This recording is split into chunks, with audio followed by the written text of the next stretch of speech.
Хемохимді неліктен қолдануымыз керек? Хемохим қалыптасу бойынша әлемде теңдесі жоқ ерекше өнім. Оның мәні құрамындағы 3 қосындыда жатыр. Бұлар аю балдырған алыбы, күйдірілген тамыр, гүлді сүтті ион. Ертеде аталған қосындылардың тотығуына байланысты бұл 3 өнімді біріктіру мүмкін емес еді. Кальмар компаниясы қосындылардың формуласы бұзылмай бірегей жұмыс істеу үшін тотықтандырмайтын және консервантсыз заттарды араластырмай-ақ осы 3 қосындыны біріктіре алды. Өнім дайын болған кезде иммунитетті модельдеу резонансын құрды. Адам ағзасын ішкі және сыртқы факторлардың бұзылуынан қорғайтын, көзге көрінбейтін өрістерді жаратты.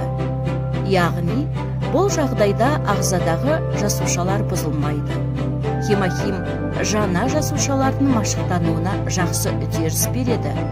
Адам ағзасын толығымен қорғайды. Өнім Кореяның заңнамасымен көпшіліктің қолданысына шығарылды.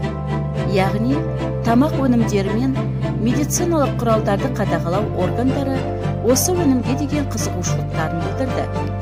Адамды белгілі бір жақсы күйге түсіретін, зиянды факторлардың әсері мен барлық жойғыш үдерістерден қорғайтын осы өнім оларды таң қалдырды.